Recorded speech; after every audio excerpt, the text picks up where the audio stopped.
बिस्मिल्लाहिर्रहमानिर्रहीम। अस्सलाम वालेकुम डियर 12th क्लास स्टूडेंट्स। आज हम फास्ट ट्रैक रिवीजन एक्सप्रेस के नाम से जो हमने सीरीज़ लॉन्च की है, आज हम फिज़िक्स में चैप्टर नंबर 5 उठा रहे हैं और यूनिट नंबर फर्स्ट, जिसमें 3 मार्क्स आपको पूछे जाएंगे और वो है इलेक्ट्रोमैग्नेटिक वेव्स। इलेक्ट्रोमैग्नेटिक वेव्स में सबसे पहला question, right down the properties of EM waves, electromagnetic waves. देखिएगा, ई वेव्स में आपके बोर्ड्स में आएंगे right 3 properties of EM waves या आएंगे right 2 properties of EM waves. मगर मैं यहाँ 5-6 प्रॉपर्टीज लिखाऊंगा क्योंकि एज एन ऑब्जेक्ट भी आ सकता है, एज एन ऑब्जेक्ट मतलब एज एन ऑब्जेक्टिव क्वेश्चन भी आ सकता है, इसमें से छोटा सा कोई क्वेश्चन, ठीक है ना। तो मैं आपको 5-6 प्रॉपर्टीज लिखवाऊंगा। अगर आपको सवाल आएगा राइट 3 प्रॉपर्टीज या 2 प्रॉपर्टीज, आप 2 ही लिखना है। लेकिन जो बाकी प्रॉपर्टीज हैं उनमें से अगर आपको कोई ऑब्जेक्टिव क्वेश्चन पूछा जाए या सिंगल मार्क्स का क्वेश्चन पूछा जाए, आप वो अच्छी तरह से अटेम्प्ट कर सकते हैं। तो पहला क्वेश्चन है, right down the properties of EM waves. देखिएगा, जो इलेक्ट्रोमैग्नेटिक वेव्स है, ये first of all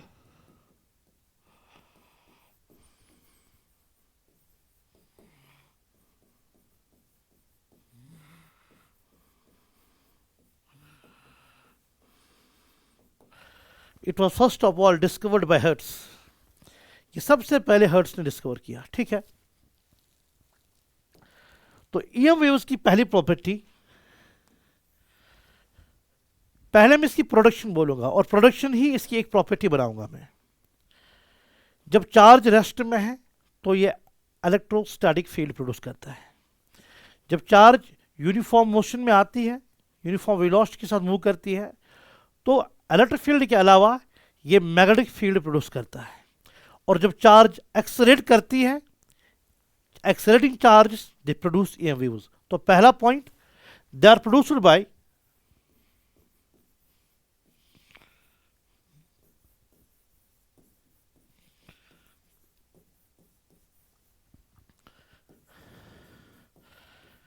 accelerated charges, ठीक। Number second,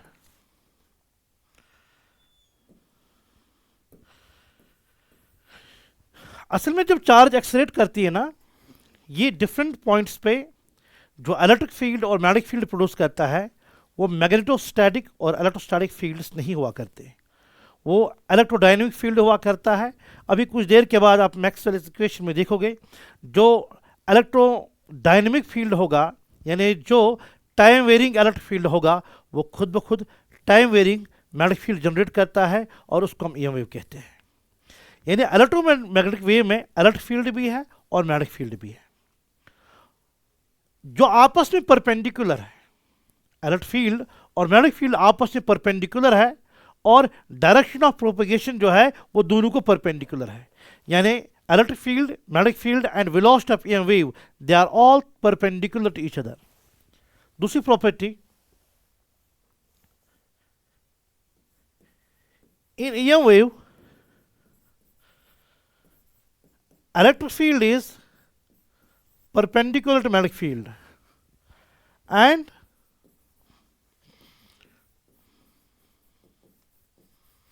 velocity of wave is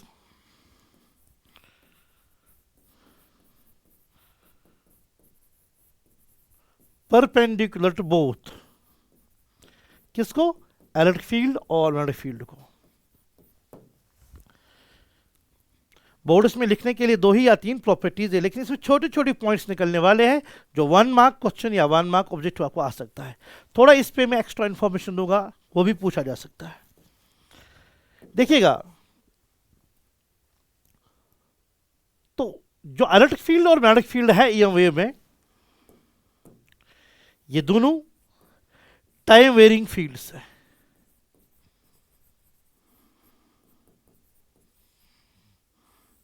time varying means ये दोनों कर रहे हैं ऑसिलेट। अच्छा, जब ये ऑसिलेट करते हैं, वो आपस में परपेंडिकुलर है, ये तो मैंने लिखा ऊपर। अब मुझे यहां मेंशन करने की अगेन जरूरत नहीं है, मगर इलेक्ट्रिक फील्ड और मैग्नेटिक फील्ड के बीच में फेज डिफरेंस वहां पे जीरो है, दे आर इन फेज, यानी इनके दरमियान जो ये ऑसिलेट करते हैं electric field and magnetic field, इनके दरमियान हमारा फेज डिफरेंस जीरो है। हो गई एक बात। दूसरी बात,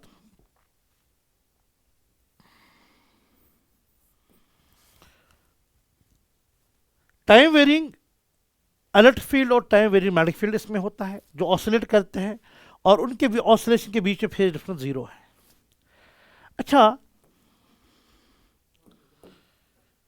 जो ये इलेक्ट्रिक फील्ड और मैग्नेटिक फील्ड है आपस में तो परपेंडिकुलर है ही, जो उनकी फ्रीक्वेंसी इलेक्ट्रिक फील्ड की है, that is the frequency of oscillating electric field, that is equal to frequency of the oscillating magnetic field, and that is called frequency of EM wave.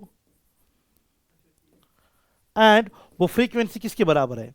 जब एक पार्टिकल ऑसिलेट करेगा, oscillating charge is itself accelerated, because oscillatory motion जो होती है वो accelerated motion होती है। जब चार्ज ऑसिलेट करेगी ये प्रोड्यूस करेगा ईएम वेव, मींस वहां टाइम वेरिंग इलेक्ट्रिक फील्ड है और टाइम वेरिंग मैग्नेटिक फील्ड है। टाइम इलेक्ट्रिक फील्ड भी ऑसिलेट करेगा, मैग्नेटिक फील्ड भी ऑसिलेट करेगा, तो उनकी फ्रीक्वेंसी जो इलेक्ट्रिक फील्ड की ऑसिलेशन की फ्रीक्वेंसी है वही मैग्नेटिक फील्ड की ऑसिलेशन की फ्रीक्वेंसी है, और वो फ्रीक्वेंसी बराबर है जिसको हम कहते हैं frequency of EM wave, and that is equal to frequency of oscillating charge. Charge oscillate करेगी, जो चार्ज ऑसिलेटिंग चार्ज की फ्रीक्वेंसी होगी वही उससे जनरेट होती हुई ईएम वेव की फ्रीक्वेंसी होगी, यानी वो बराबर है एक फ्रीक्वेंसी ऑफ ऑसिलेटिंग चार्ज।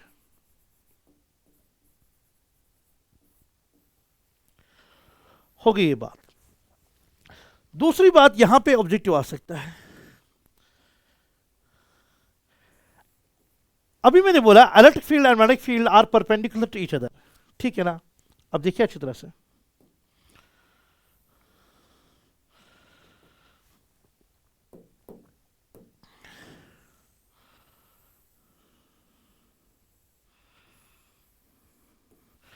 जो वेलोसिटी ऑफ वेव है,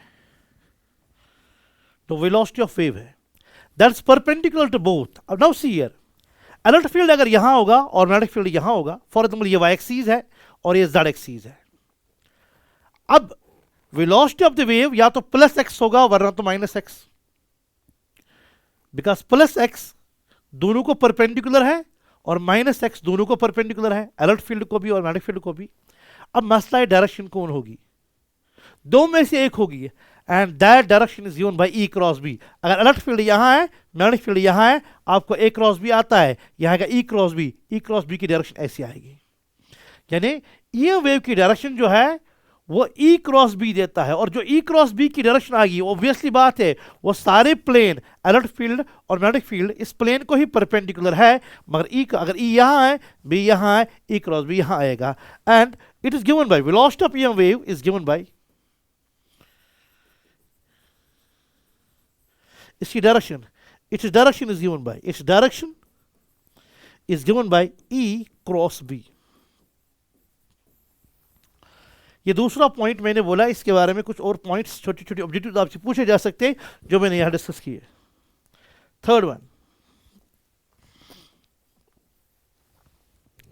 ईएम वेव जो है इसकी नेट चार्ज जीरो है, और जब इसकी नेट चार्ज जीरो है ना ही इसको अब इलेक्ट्रिक फील्ड डिफ्लेक्ट कर सकता है ना ही मैग्नेटिक फील्ड डिफ्लेक्ट कर सकता है, it's net charge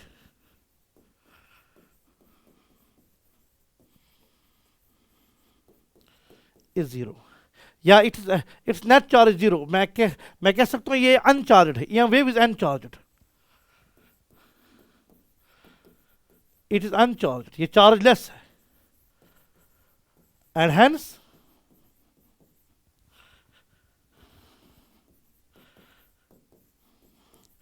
cannot be deflected, it cannot be deflected by electric field or magnetic field, it cannot be deflected by electric field or magnetic field। Number 4,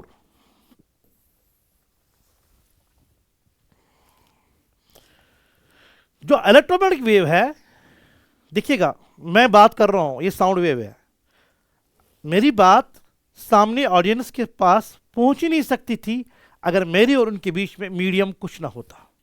यहाँ air है जो इसको वहां से लेकर वहां तक ले जाती है। क्योंकि साउंड वेव मैकेनिकल वेव है, मैकेनिकल वेव को प्रोपेगेट करने के लिए मटेरियल मीडियम का होना ज़रूरी है। मगर इलेक्ट्रोमैग्नेटिक वेव सन से, तो लाइट तो इलेक्ट्रोमैग्नेटिक वेव है, सन से आ रही है, थ्रू वैक्यूम भी आ रही है। इसका मतलब यह है electromagnetic waves they do not need any material medium for their propagation. They do not need any material medium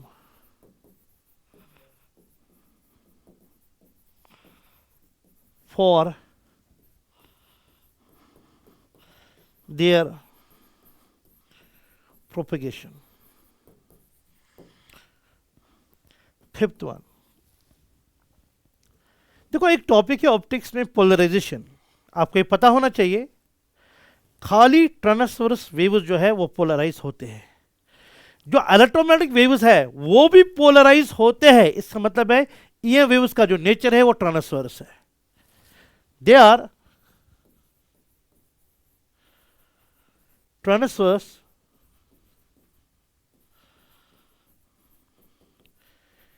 in nature, proved by, इसका प्रूफ कहां से मिल रहा है? पोलराइजेशन से। एज एन ऑब्जेक्ट भी पूछा जा सकती है प्रॉपर्टी। होगी 5 प्रॉपर्टी। 6th प्रॉपर्टी भी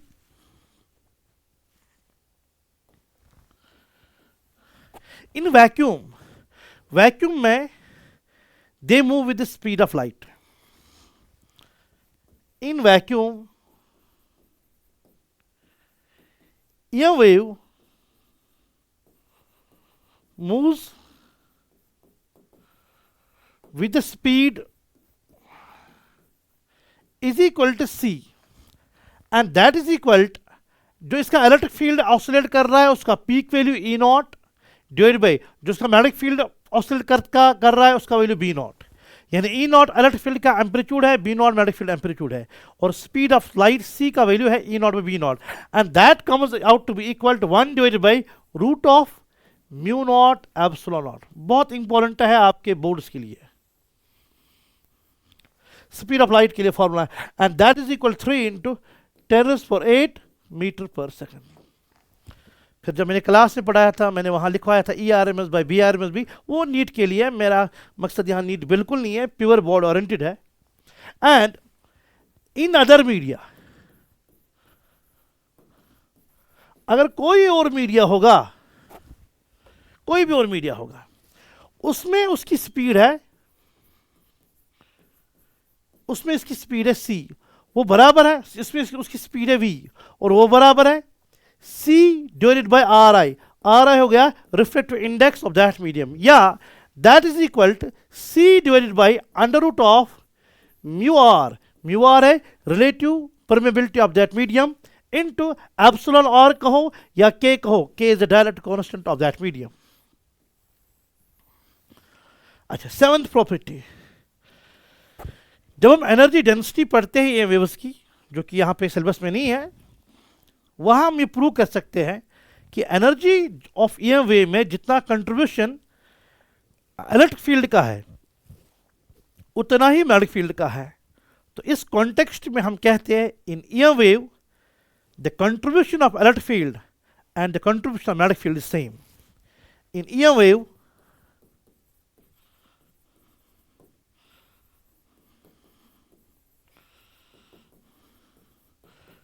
contribution of electric field and magnetic field is same। ठीक,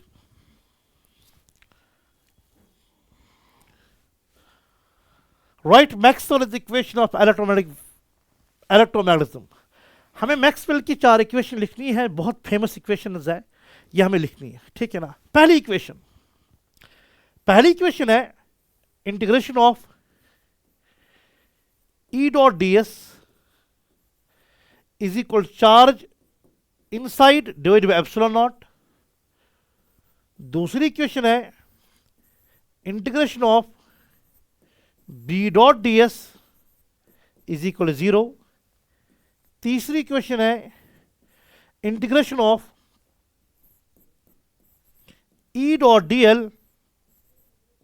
is equal to minus d phi by d t, यहां मैग्नेटिक फ्लक्स है, और फोर्थ इक्वेशन है integration of B dot dl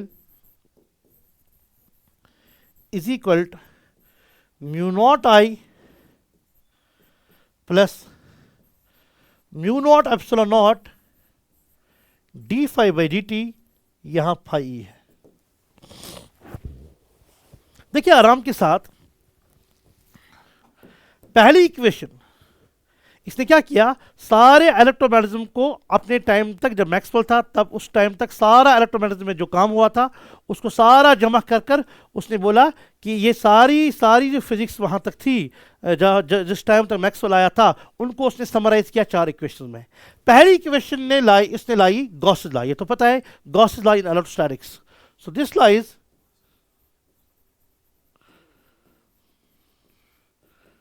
Gauss's law in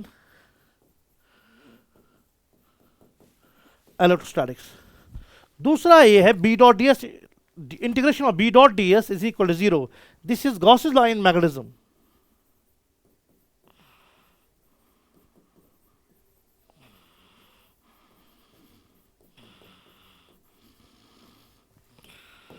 This is Gauss's law in magnetism। देखो इसकी physical significance क्या है, इसकी फिजिकल सिग्निफिकेंस पहले मैं लिखूंगा फिर समझाऊंगा। इसकी सिग्निफिकेंस है magnetic monopoles do not exist. देखो गॉस लॉ में आपको पता है, अगर आप क्लोज्ड सरफेस लेते हो उसके अंदर आप प्लस क्यू चार्ज रखते हो तो flux through the closed surface Q by epsilon not. अगर आपने प्लस क्यू रखा तो 2 क्यू बाय एप्सिलॉन नॉट, अगर आपने प्लस क्यू माइनस क्यू रखा तब 0। ठीक है ना, यानी चार्ज इनसाइड नेट कितने हैं डिवाइड बाय एप्सिलॉन नॉट। लेकिन अगर आप मैग्नेट को रखते हो, आप मैग्नेट का अकेला नॉर्थ पोल नहीं रख सकते बिकॉज नॉर्थ पोल के साथ हमेशा साउथ पोल होता है और उनकी पोल स्ट्रेंथ जो आपने मैग्नेटिज्म में सुना होगा वो सेम होती है। और इसका मतलब यह है, जब आप नॉर्थ पोल को कहते हैं magnetic positive charge and south pole को आप कहते हैं मैग्नेटिक नेगेटिव चार्ज। जिस तरह इलेक्ट्रोस्टैटिक्स में गॉसेस लॉ में प्लस क्यू और माइनस क्यू में, माइनस क्यू अगर क्लोज्ड सरफेस में रखेंगे वहां फ्लक्स आएगा क्लोज्ड सरफेस के थ्रू, यानी integration of E dot ds का वैल्यू आएगा 0। पर यहां हमेशा नॉर्थ पोल और साउथ पोल की पोल स्ट्रेंथ सेम होती है, और लेकिन उनकी पोलरिटी का मैग्नीट्यूड सेम होता है, लेकिन एक नॉर्थ पोलरिटी होती है दूसरी साउथ पोलरिटी, ये हमेशा 0 ही देगा। यानी इसका मतलब है integration of B dot ds हमेशा नेट मैग्नेटिक चार्ज इनसाइड हो तो हमेशा 0 आएगी, बिकॉज अकेला नॉर्थ पोल अपने नखरे रख नहीं सकते, अकेला साउथ नहीं रख सकते। वहां अकेला पॉजिटिव चार्ज आप रख सकते हो इलेक्ट्रोस्टैटिक्स में, अकेला नेगेटिव रख सकते हो, लेकिन जिस तरह वहां प्लस और माइनस का मैग्नीट्यूड सेम होकर वहां 0 देता था, उस तरह ये हमेशा नॉर्थ पोल और साउथ पोल होके हमेशा 0 देता है। तो इसका मतलब है magnetic monopoles do not exist. ये तीसरा क्या है, integration of E dot dl। देखो ये line integral surface integral of electric field है, और एक क्लोज्ड सरफेस, यहां है surface integral of electric field, यह है line integral of electric field, और यह है line integral of electric field. आपने सुना है इससे पहले चैप्टर में, यह फैराडे लॉ है। फैराडे लॉ कहता है EMF is equal to minus d phi by d t. कौन सा फ्लक्स, मैग्नेटिक फ्लक्स। तो EMF मुझे पता है ना, EMF बड़ा होता है integration of E dot dl। ठीक है ना, ये तो इलेक्ट्रोस्टैटिक्स में आपको पता है, वोल्टेज होता है integration of E dot dl। तो यह आएगा फैराडेज लॉ, ये लॉ है हमारे पास। ये तीसरी इक्वेशन जो है वह है फैराडेज लॉ। अब यहां देखिएगा integration of B dot dl होता था म्यू नॉट आई, यहां तक, खाली यहां तक आप देखिए, पहले यहां तक था आपको एम्पियर सर्किट लॉ। इसी को मॉडिफाई किया मैक्सवेल ने, और मॉडिफाई में इसको ये टर्म ऐड की, और टुगेदर ये कहलाते हैं मॉडिफाइड एम्पियर सर्किट लॉ या एम्पियर मैक्सवेल लॉ।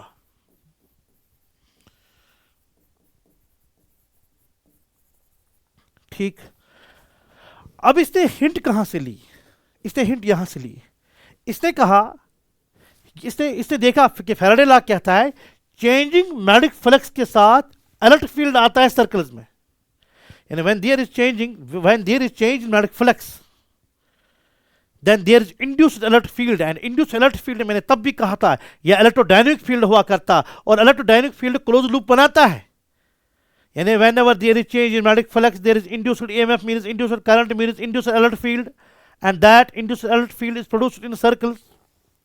तो इसने कहा नेचर लॉ सिमेट्री, जिस तरह चेंजिंग मैग्नेटिक फ्लक्स से इलेक्ट्रिक फील्ड आएगा सर्कल्स में, उसी तरह से चेंजिंग इलेक्ट्रिक फ्लक्स से भी मैग्नेटिक फील्ड आना चाहिए सर्कल्स में। लेकिन तब तक एम्पियर ने कहा था मैग्नेटिक फील्ड को सर्कल में प्रोड्यूस करने के लिए ओनली हमारे पास जो वायर में करंट है वो रेस्पॉन्सिबल होता है। इसने कहा नहीं, इसके लिए रेस्पॉन्सिबल चेंजिंग, जिस तरह चेंजिंग इलेक्ट्रिक फील्ड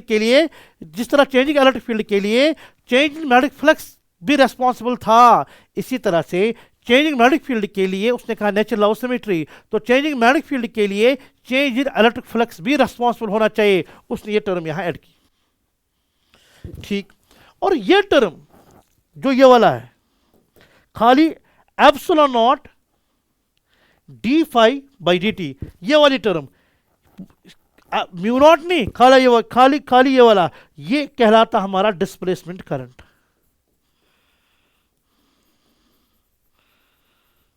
जिसको मैं आईडी, जो आपके बोर्ड के सिलेबस में है, इसके बाद में वही पढ़ाऊंगा, लेकिन यहां नहीं, इसका मतलब है मैं लिख सकता हूं इसको ऐसे भी, म्यू नॉट फिर आई, म्यू नॉट निकलेगा कॉमन, ठीक है ना, यह आएगा आई प्लस ये सारा जो यहां पे रहा वो है I D mean displacement current.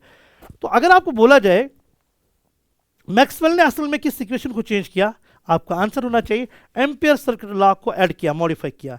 Hint कहां से ली? हिंट उसने फैराडे लॉ से ली। सर क्या हिंट ली? कि जिस तरह मैग्नेटिक फ्लक्स के चेंज होने से इलेक्ट्रिक फील्ड आता है सर्कल्स में, उसी तरह इलेक्ट्रिक फ्लक्स के चेंज होने से मैग्नेटिक फील्ड आना चाहिए सर्कल्स में, ठीक।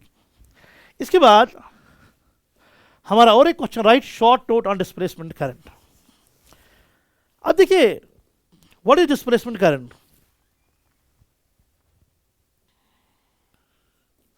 अभी आपने देखा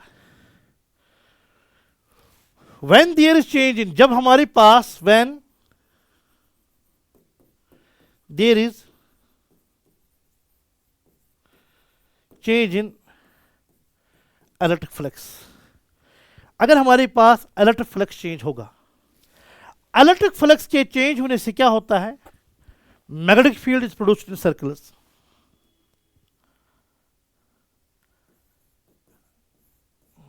as per Maxwell fourth equation, ये क्या कहता है,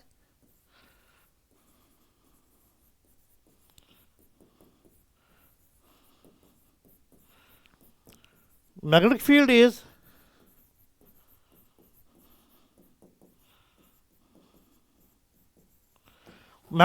produced in circles, ठीक है ना। अब क्या हुआ वहां पे मैग्नेटिक फील्ड में, वहां मैग्नेटिक फील्ड प्रोड्यूस हुआ सर्कल्स में, लेकिन आपको पता है मैं एक एग्जांपल दिया करता हूं हमेशा, अगर कहीं फूल होगा, गुलाब होगा, तो गुलाब की खुशबू विसिनिटी में जरूर होगी। अगर आपको कहीं गुलाब की खुशबू सूंघ रहे हो तो समझना वहां पे कोई गुलाब जरूर होगा। इसी तरह से चेंजिंग इलेक्ट्रिक फ्लक्स ने प्रोड्यूस क्या किया, मैग्नेटिक फील्ड। पर आपको पता है मैग्नेटिक फील्ड के लिए जो रेस्पॉन्सिबल एंटिटी होती है वो करंट होता है। तो whenever there is the production of wherever there is the production of what magnetic field in circles, then we associate a current with it, and that current is displacement current. इसके साथ with this magnetic field, with this magnetic field, we associate a current, and that current is called displacement current. So whenever there is change in electric flux, the magnetic field is produced in circles as per Maxwell's fourth equation. With that magnetic field we associate a current called displacement current. इस displacement current के बारे में कुछ और points, important points. Idea of displacement current अब किसको जा रहा, कि किसने दिया, वो तो मैक्सवेल ने दिया, वही से तो ये आइडिया जनरेट हुआ।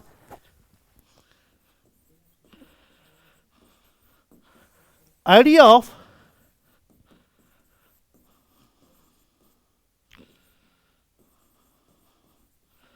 displacement current was given by Maxwell. पहली बात। अच्छा, इसके लिए रेस्पॉन्सिबल क्या है? क्या चेंजिंग इलेक्ट्रिक फ्लक्स रेस्पॉन्सिबल है कि चेंजिंग मैग्नेटिक फ्लक्स? दोनों।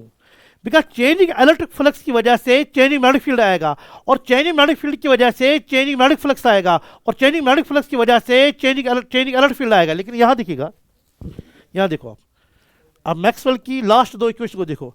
अगर चेंजिंग इलेक्ट्रिक फ्लक्स होगा वहां चेंजिंग मैग्नेटिक फील्ड आएगा, जब चेंजिंग मैग्नेटिक फील्ड होगा वहां चेंजिंग मैग्नेटिक फ्लक्स आएगा, जब चेंजिंग मैग्नेटिक फ्लक्स आएगा वहां चेंजिंग इलेक्ट्रिक फील्ड आएगा। लेकिन यानी आप कसम कर सकते हैं अगर कहीं ना कहीं चेंजिंग इलेक्ट्रिक फील्ड होगा ना, वहां चेंजिंग मैग्नेटिक फील्ड जरूर होगा। और जब इलेक्ट्रिक फील्ड चेंज होगा इलेक्ट्रिक फ्लक्स भी चेंज होगा, और जब मैग्नेटिक फील्ड चेंज होगा तो मैग्नेटिक फ्लक्स भी चेंज होगा। चार में से कोई एक जहां होगा चारों चीजें वहां होंगे। तो इसका मतलब यह है इट इज प्रोड्यूस्ड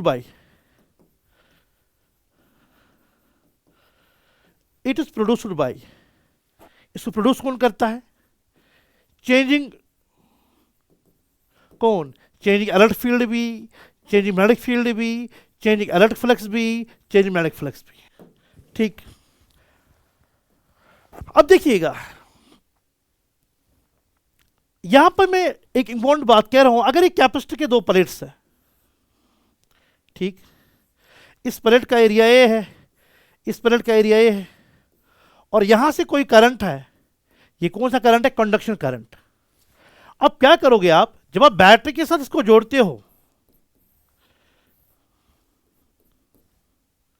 ठीक, तो इस यहां पे पॉजिटिव चार्ज चढ़ी। सर कितनी पॉजिटिव चार्ज चढ़ी? क्यों? इस पे माइनस क्यों?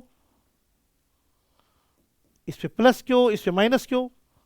अच्छा, इलेक्ट्रिक फील्ड आएगा ऐसे, ठीक, ई। अब देखो अच्छी तरह से, जब कैपेसिटर चार्ज होगा या डिस्चार्ज होगा, चार्ज तो चेंज होगी। और हमें पता है यहां जो इलेक्ट्रिक फील्ड का वैल्यू आता है, ई का वैल्यू, वो आता है sigma by epsilon naught. Sigma बराबर है charge q by A epsilon naught. Sigma बराबर है क्यू बाय ए और डिवाइड बाय एप्सिलॉन नॉट है। अब क्या है, चार्जिंग और डिस्चार्ज के दौरान तो चार्ज चेंज होगा, चार्जिंग के दौरान चार्ज बढ़ेगा, डिस्चार्ज के दौरान चार्ज घटेगी। जब चार्ज चेंज होगी तो इलेक्ट्रिक फील्ड चेंज होगा, जब इलेक्ट्रिक फील्ड चेंज होगा यहां इलेक्ट्रिक फ्लक्स चेंज होगा, जब इलेक्ट्रिक फ्लक्स चेंज होगा वहां मैग्नेटिक फील्ड आएगा, जब मैग्नेटिक फील्ड आएगा उसके साथ एसोसिएट करते हैं करंट, कॉल्ड डिस्प्लेसमेंट करंट। और यहां मैं बोलूंगा डिस्प्लेसमेंट करंट जो है वो इक्वल टू होता है कंडक्शन करंट।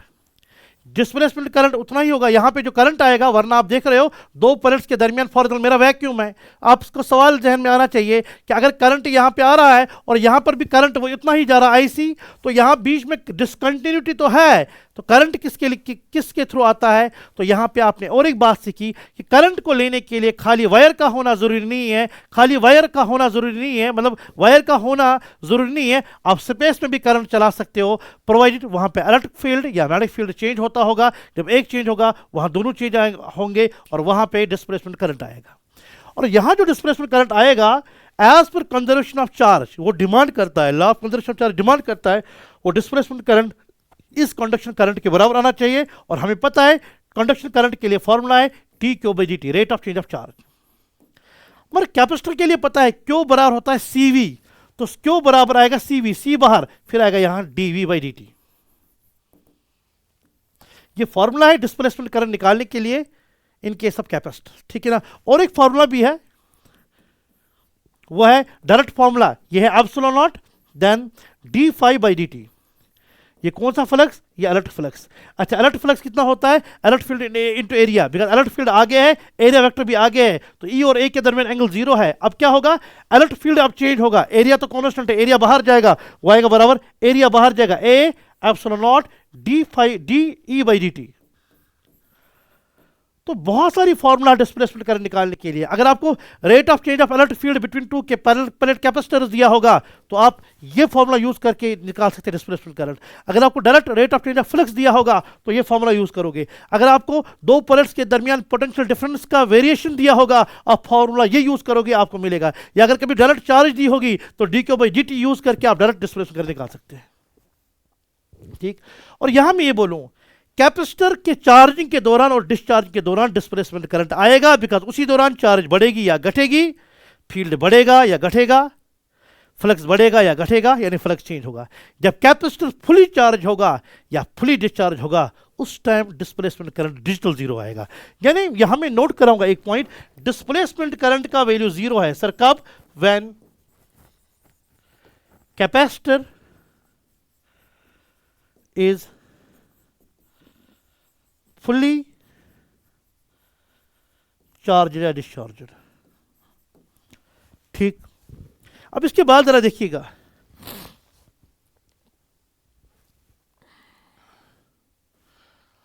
ईएम स्पेक्ट्रम,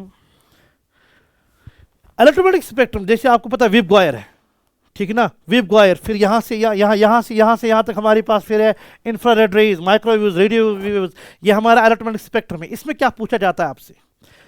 पहला सवाल आपको पूछा जाएगा ऑर्डर ऑफ वेवलेंथ्स लिखो। ऑर्डर ऑफ वेवलेंथ्स का सबसे ज्यादा वेवलेंथ होती है रेडियो की, रेडियो के बाद माइक्रो का, माइक्रो के बाद आईआर का, आईआर के बाद यूवी का, यूवी के बाद एक्स का, एक्सरे के बाद गामा रेज का। हाँ, अगर आपको ऑर्डर ऑफ फ्रीक्वेंसी लिखा होगा, फ्रीक्वेंसी आपको पता है फ्रीक्वेंसी का ऑर्डर इसका रिवर्स होगा। ये जो ऑर्डर है ना, ये ऑर्डर किसका है? वेवलेंथ का।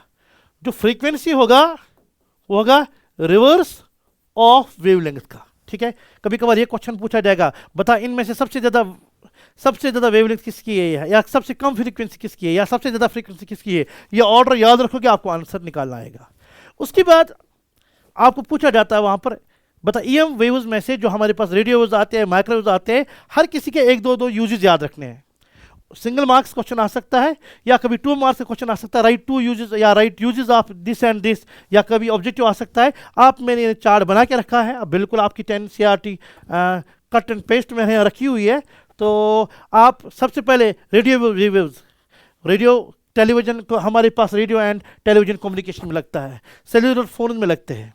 उसके बाद देखिएगा माइक्रोवेव्स, आपको पता है माइक्रोवेव ओवन्स में फॉर कुकिंग फूड के लिए लगता है, और फॉर रडार सिस्टम के लिए माइक्रोवेव लगती है। इसी तरह से IR, green house effect, IR detectors होते हैं, तो विजिबल लाइट से हम सारी दुनिया को देख पाते हैं।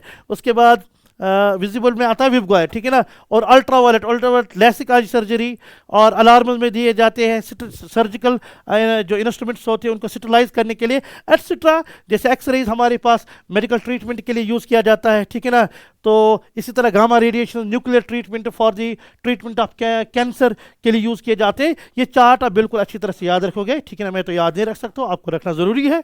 और इसके अलावा इनकी प्रोडक्शन भी, ठीक है ना, उनकी प्रोडक्शन भी टेक्स्ट बुक में लिखी हुई है, लेकिन वो आपके बोर्ड्स में नहीं पूछा जाएगा, लगभग नहीं पूछा जाएगा।